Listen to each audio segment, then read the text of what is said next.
Hello, I am Trần Nhật Thiên from class VX25 and I25C. Here's my presentation about the novel Take of Heart. So we start with the author. We call his name was Albert Achebe, but most of people call him Chinua Achebe. His real name was Ansber Chinua Luomu Achebe. It's actually pronounced like that. It's an African name, so don't complain me about that. He was born in 1913 and died in 2013. He was born in an Igbo tribe, which is one of the biggest tribe in Nigeria. Even now today, it's one of the Nigeria biggest tribe. And he grew through a very tumultuous era, which is the transitions of Nigeria between the colonization the colonization era and the freedom era not freedom era, post-colonization era. Which means during this time, Nigeria gains the what you call it again is freedom. Yeah. So because he came from a tribe, he came from a Igbo tribe, and because there is a transition between eras like that, then he finds very deep conflict between himself and the outside. He has a deep conflict between traditional values and the change outside. This is why things torn apart exist, because it reflects what was inside his heart during the transition era. And he has many jobs. He has many profession. Yeah, I'm sorry. He has many profession. He used to be an English teacher. He was one of the teacher of the first University of Nigeria. Yeah, if I remember correctly, it was the Lagos University.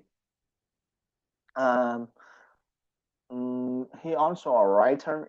It's very obvious he's a writer, and he a producer. He's a radio program producer. He's broadcast to other people. He's also a poet, and he is also has some involvement within politics.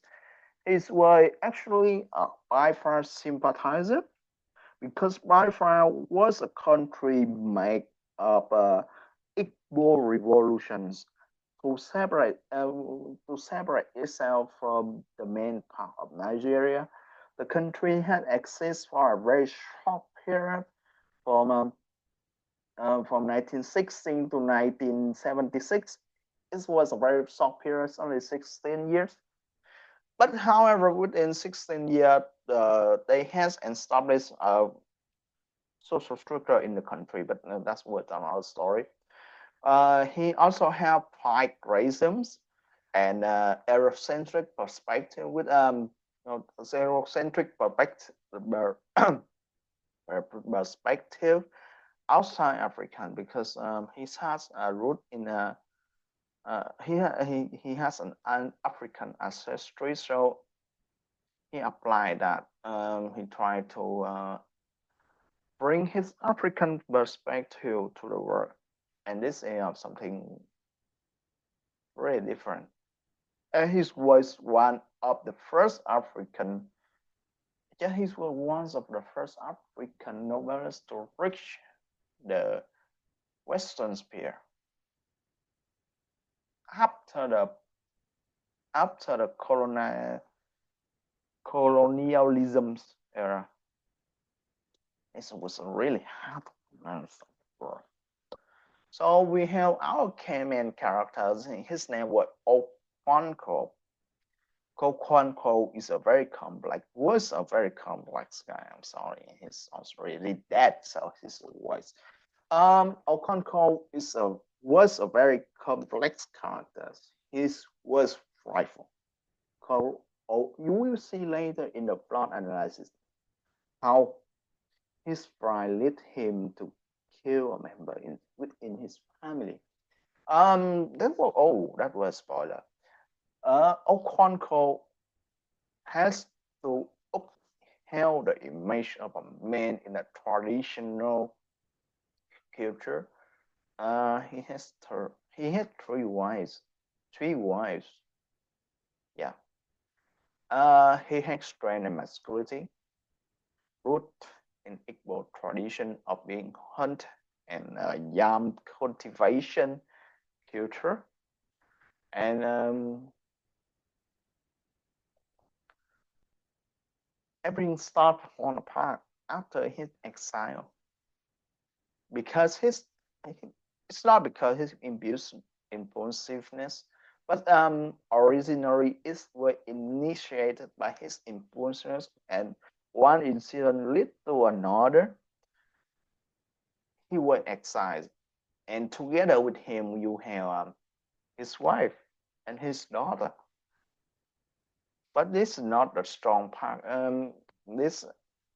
But the wife and the daughter show how much of a man Okonkwo can be. Okonkwo is also complicated because he was present with a heroic image within the things falling apart. He was heroic but also tragic. His face very tragic. Oh, another spoiler. His face also in the end he commits suicide. And the act of committing suicide he considers a taboo in Igbo culture, and we will see what make him goes against his own tradition. In the end, in the end everything falls apart, even his connection with the traditions. This was completely crumbled into the ground. It's really hard to describe because everything leaves him. So we will go with the themes. We have three main themes: the past and the present, the cultural conflicts, and the family and manhood.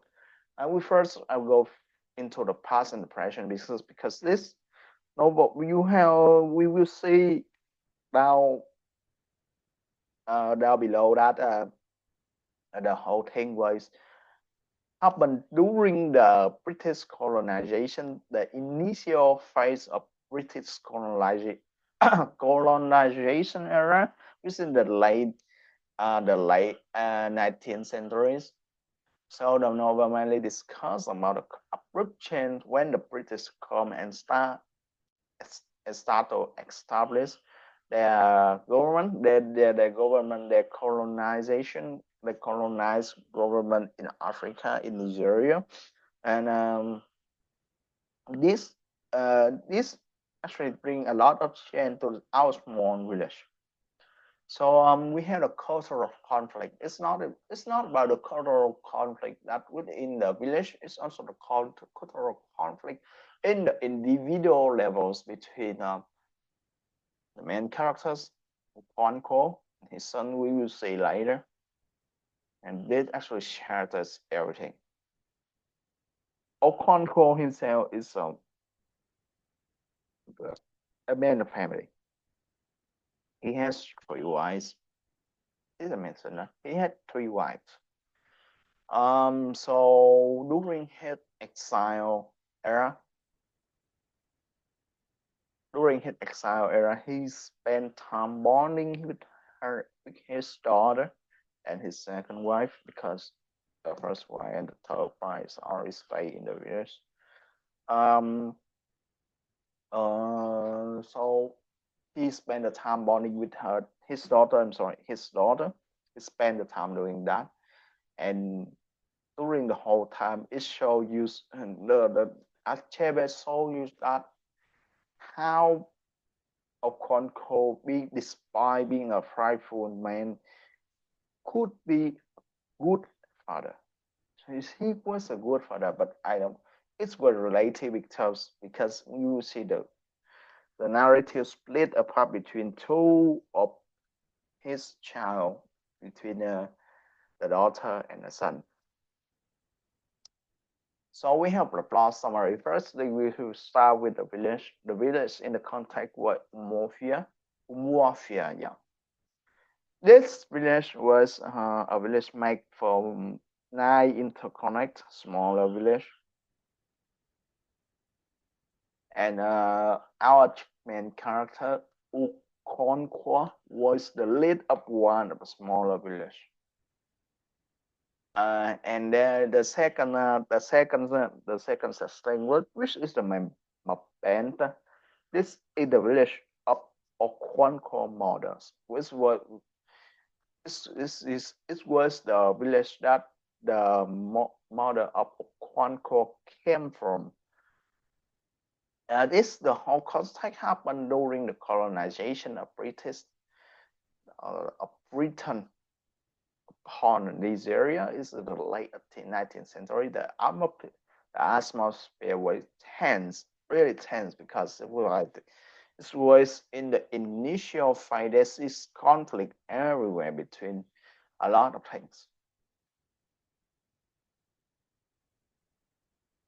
And we have the character himself. We have Okonkwo, our main characters, and then his son Nowoya. Okonkwo had a really strong point, and Nowoya was one of his favorite child. But in the later part, their relations start. It's not the relation. Their relation completely shattered. And we have Ikemefuna. Ikemefuna was Ikemefuna was an outsider. The Ikemefuna was not came from Umofia. He came from another village. Ikemefuna father killed a woman in Umofia, and as a result, the village where Ikemefuna came from sent him as a scapegoat for the Umofia village to perform a sacrifice on him, or using him as a sacrifice for what kind of ritual is that? Then we have Okonkwo's second wife, which I'm not going to name because she doesn't play that much of a role, and his daughter Azima. Azima is the one he born with during his exile. So before exile, we start with the plot, okay? Before exile, Okonkwo was leader, a champion. However, things start to spiral out, just because simply firstly he bet hit her wife during the what you call it the week of peace. It's where there was a which in Okonkwo, which in in Umofia village. There's a period in a year called a week of peace, which they cherish the peace, and then of course, which means no violence. And Okonkwo hit his third wife. Thus, it creates this boundary between him and his village. And actually, his to maintain the image of a strong man, but the connection between him and his own village wasn't so much as before. Then the second event, we have Ikemefuna came to the Umofia village because what I have explained before, Ikemefuna fathers killed a woman from Umofia and has to send him as a scapegoat. And because of that, the Umofia village decided to use Ikemefuna as a sacrifice for a ritual. and and it has to wait years before a ritual. So the elderly in the Umofia village decide to send Okwonko as the guardian for Ikemefuna because angry villagers could kill Ikemefuna before the rituals happen. So Okwonko had to be there to guarantee his safety before the ritual. And during and that period turned out to be quite period because it took 3 long years. And during 3 long years, Ikemefuna has interacted. He has interacted deeply into the structure of family of Okonkwo, become like one of his adopted son. But this is his first pivotal point into tragedy because what can I say? Okonkwo, the elderly will indicate a person to perform the killing of Ikemefuna during the ritual. And somehow Okonkwo volunteered. He volunteered. He volunteered to kill someone at close at his own son. He decided to do that, and this caused him to have a mental wound, a very deep mental wound. But he has to do it because he has to do it to preserve his image as a man, as a strong man, as a champion, as a leader. And thus, it started tragedy. The village, the village initially traded with the British, so they get some guns. And during what you call the ceremony of that, I'm sorry, this was about 12 a.m. and my head's not clear anymore. Mortage. Yeah, a morning ritual. During a morning ritual, the gun of Okonkwo accidentally shot a villager, and because of that, he was exiled. But his son decided to stay. Now this rare small grave, during the time of Okonkwo being exiled, he started to bond with his daughter and the second wife. And this actually partially healing the wound from killing Ikemefuna. However, there's a rift start to be created between Nwoya and Okonkwo because Nwoya was curious about the British colonizers, and he started to go around, try to make contact with them, and when Nwoya came to Mabante, tell Okonkwo about that, it made Okonkwo really angry, and he actually hit Nwoya. Feeling this because he was hit and feeling distant, it created distance between the father and the son of Okonkwo and his sons. This created grief and pushed Nwoya into converting into Christian, into a Christian. I'm sorry.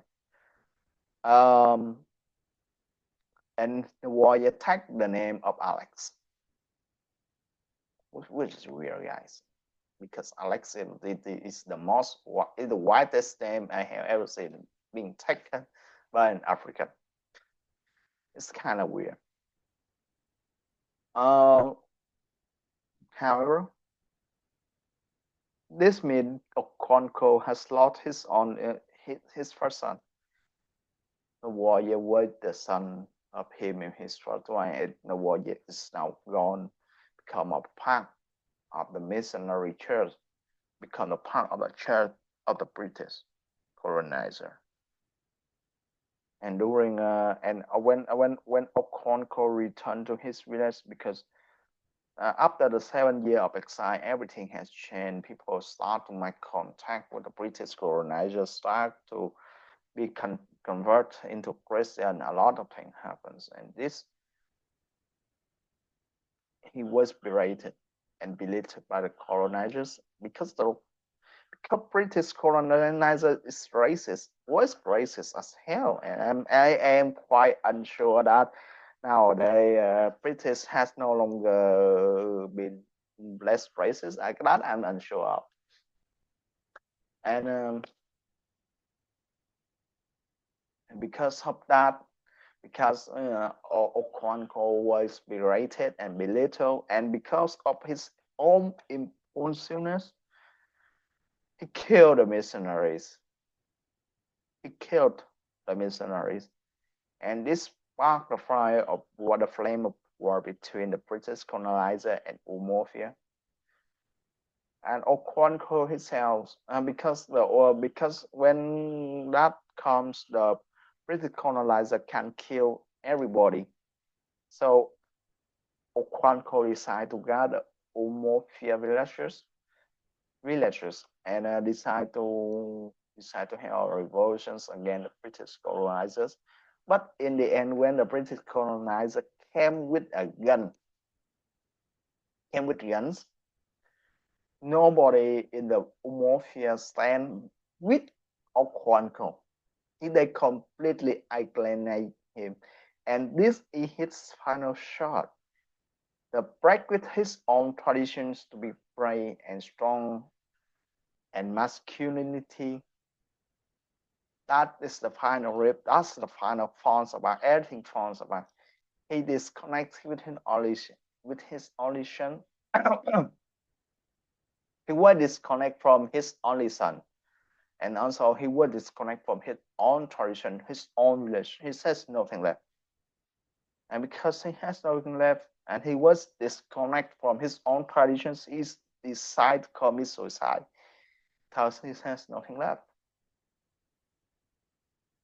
He has nothing left, so he decided to kill himself. But this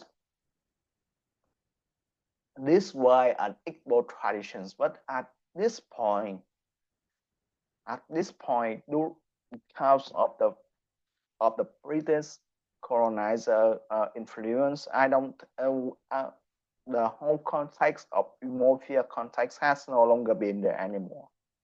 The tradition had disintegrated, and Umofia has died at the last man of his tradition, and everything falls apart, completely disintegrated with the death of Okonkwo. Thank you.